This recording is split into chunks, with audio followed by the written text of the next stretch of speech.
नमस्कार. IBC मराठीमध्ये तुमचं स्वागत. आणि आता काय बोलावं महाराष्ट्राच्या संदर्भात आणि निवडून दिलेल्या आमदारांच्या विषयासंदर्भात, हे आता संपूर्ण महाराष्ट्राबरोबर मी सुद्धा कन्फ्यूज झालेलो आहे. म्हणजे माझी आता बुद्धी त्या ठिकाणी काम करेना झाली. काय सुचवायचं आणि काय बोलायचं यांना. कारण 2009 साली आम्ही मोदीजींच्या हातात सत्ता दिली. मोदीजींच्या हातात सत्ता देत असताना महाराष्ट्राची बी सत्ता 2014ला आम्ही मोदीजींच्या हातात सत्ता दिली.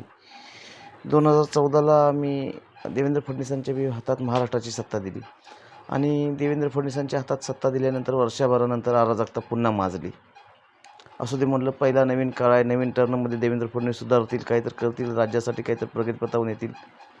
त्यानंतर पुन्हा आत्ता 2025-26ला देवेंद्र फडणवीसांच्या हातात सत्ता गेली आणि भाजपच्या 131 आणि राष्ट्रवादी आणि शिवसेनेच्या गटाने पाठिंबा दिल्यामुळे माजूर आणि माजलेले भाजपचे आमदार आणि त्यांचा चाललेला कारभार, त्या कारभाराबरोबर शिवसेनेचे आमदार असतील किंवा राष्ट्रवादीचे आमदार असतील, जे शिंदे गटाचे अजित पवार गटाचे आहेत, त्यांचाही चाललेला आगाऊपणा आणि माजूरपणा नागरिकांना कुठं तर फार यातना होत असतील का, असं मला वाटतं.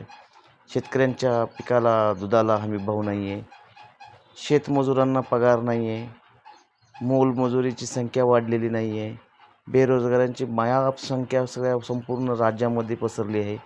बाहेरील बिहारींनी महाराष्ट्रावर कब्जा केलेला आहे.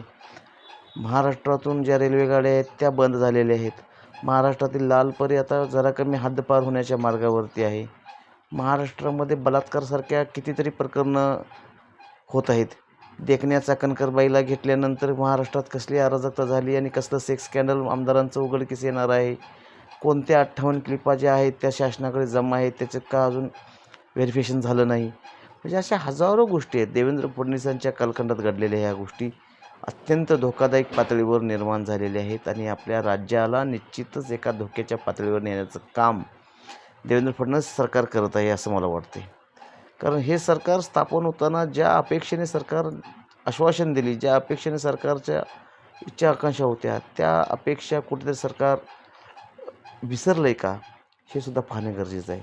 निश्चितच सरकार फार एकदम हलाखीत आणि हलक्यात घेत आहे. कुठेही गुन्हा नोंद होत नाही आहे. पोलिसांचं अतिक्रमण चालू आहे. दारू, मटका, जुगार, बेहयाप गांजा विक्री चालू आहे. गोपीचंद पडळकरांसारखी व्यक्ती बेहयाप कसे नसेल तसे बोलतात. चाकणकरबाईसारख्या व्यक्ती ज्या आमदारांना डायरेक्ट सेक्स स्कॅन्डलमध्ये इन्व्हॉल्व्ह करतात.